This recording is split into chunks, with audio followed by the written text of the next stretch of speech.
देखिए, हमारी जो लड़ाई है शिक्षकों के मान सम्मान की लड़ाई है। शिक्षकों के सम्मान पर जब सरकार या सिस्टम अगर आंच लगाएगी, उठाएगी, तो ऐसी स्थिति में हम कोर्ट में आते रहेंगे और लड़ते रहेंगे जो संवैधानिक फोरम है वहाँ पर।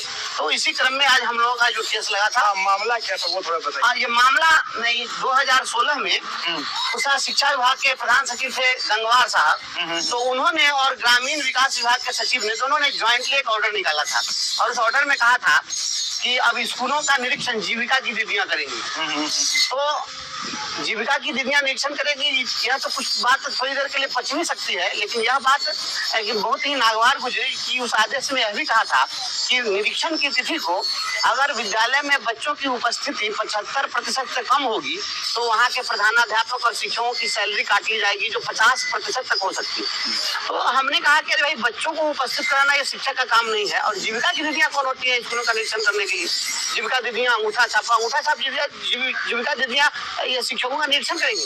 तो इसी मामले को लेकर हमने हाईकोर्ट में केस दायर किया था और माननीय उच्च न्यायालय में हमारा CWJC नंबर 17,998 था, 2016 में हमने दायर किया था, जिसकी सुनवाई करते हुए 2/8/18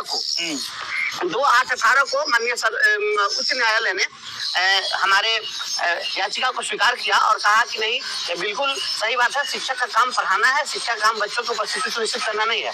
और जीविका की जो दीदियां हैं ये स्वयं सहायता समूह के सदस्य हैं और यह तो एक NGO है, जीविका एक NGO है।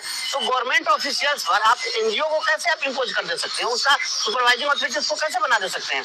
तो इसी मामले को लेकर हाईकोर्ट में बिहार सरकार हार गई और हम केस जीत गए थे।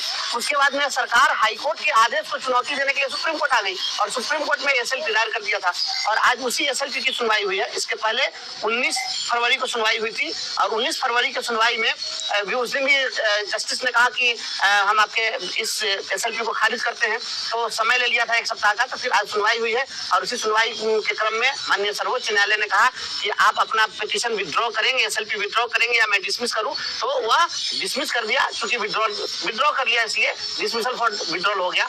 तो आज यहाँ पर बिहार सरकार को यह हारना पड़ा है, मानना पड़ा है कि नहीं, हाईकोर्ट का जो आदेश हुआ सही था, शिक्षकों का पक्ष सही है।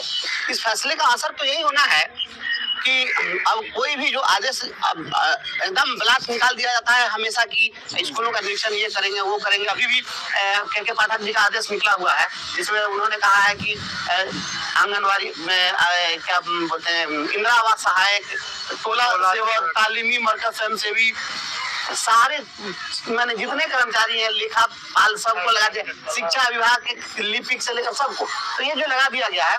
तो निश्चित रूप से अब ये माननीय उच्च न्यायालय का जो आदेश है, यह जो के पाठक जी का आदेश है, हाईकोर्ट के फैसले के एकदम विपरीत होगा और उसकी अवमानना है, इसलिए यह उनको वापस लेना पड़ेगा।